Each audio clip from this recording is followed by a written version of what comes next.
I think that we're actually animals, that we have an animal nature, and that we have to become human. And we become human by overcoming some of these deep-rooted animal forces within us. These forces within us that we can't control, such as the fact that we can't control our own emotions, our own anger, our own frustration, or if we feel envy, or we're caught up in the emotions of other people. I call those forces, primal forces, human nature. And they can create sort of negative patterns of behavior, the dark side of what we see in the news, etc. And we all have them ingrained in us because with the way we evolved millions of years ago served a very definite purpose for our survival as a species. But the savannas of East Africa is not the offices in Silicon Valley or 21st century America. The world isn't the same. We are not built to adapt to this new technological environment we're in. We still have that lizard brain, those animal parts of our nature. So for instance, law number 1 is about how we're basically irrational creatures. We think that we're rational, but really our emotions govern us. We feel something before we ever have an idea or think it. We have to become rational through this process that I lay out in my book. So I don't mean to say that we're negative, because humans are obviously incredible. Look at what we've created. It's outrageous if you think about who we were millions of years ago and where we are now. We're obviously capable of incredible achievements. We're also the most brilliant social animal on the planet. We're capable of cooperating and working on teams to a level that no other animal has ever reached. So there's obviously another side of the story. But to become greater, to become truly human, we have to overcome these forces that I lay out. So for instance, we are built to constantly compare ourselves to other people. We're always thinking of what the other person has and how we are in relation to them. Are we getting as much attention as that other person? It started off when we were children.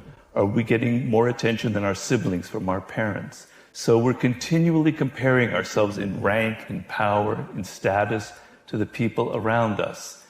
And this is deep force within us, and it's constant every day, every moment. You don't realize that, but you're going through that. And social media, it completely exacerbates this tendency in human nature. Another is the contagiousness of emotions, which is extremely powerful. We tend to think of ourselves as autonomous human beings, that we're independent, that I feel affection or anger or frustration on my own. We don't realize how deeply we are affected by the emotions of the people in a group. This is the viral effects. Emotions are extremely contagious. Before the invention of language, we humans had to be able to communicate to one another through just picking up the moods of other people. And if there was a threat to our group or our tribe, the ability to feel fear and anger together bonded us and helped us survive. But that doesn't serve much function in the world today, where viral emotions can be very dangerous and we see a lot of that on social media. I'm really worried about people nowadays. But now my worry is that people are so immersed in their smartphones and their technology that they don't understand people. They're not observing people. And this has been documented in studies that young people, for instance, levels of self-absorption and narcissism have been growing steadily since the 1970s. We are the preeminent social animal on the planet. Our survival depends on how we relate to other people, whether we understand them on some level. And I find a lot of people are increasingly in the world are really bad at observing just basic elements in human psychology. The position I'm in now, I'm a consultant to a lot of very powerful, famous people. I'm not going to mention any names, but people fly me out to consult with CEOs, political people who are very powerful and even in other countries.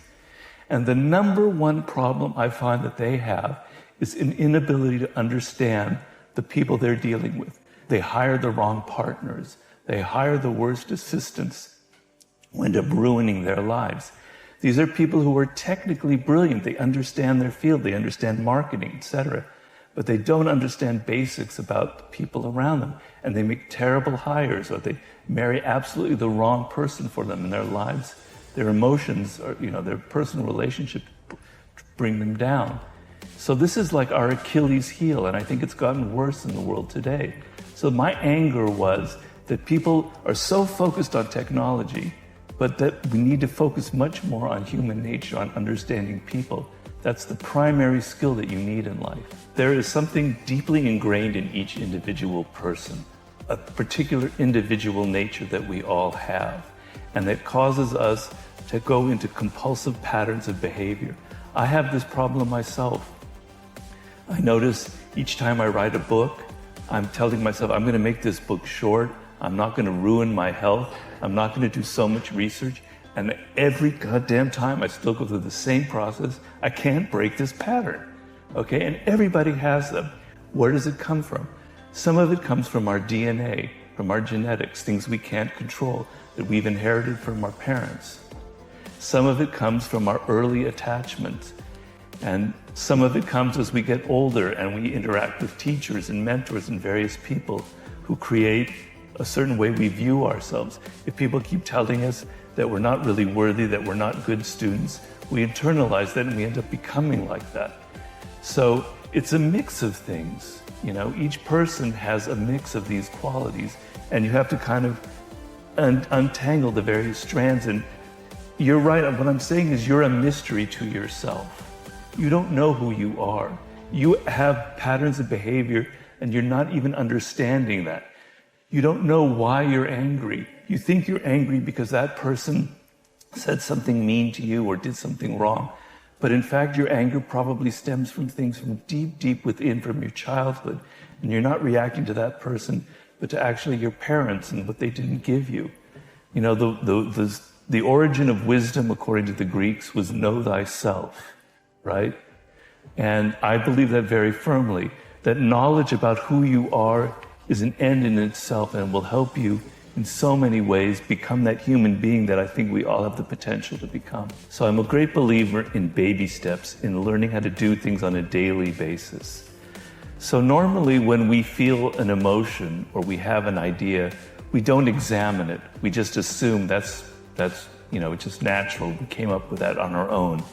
I want you every single day to be examining yourself and to look at yourself. Why do I have that idea? Why am I feeling this sudden emotion?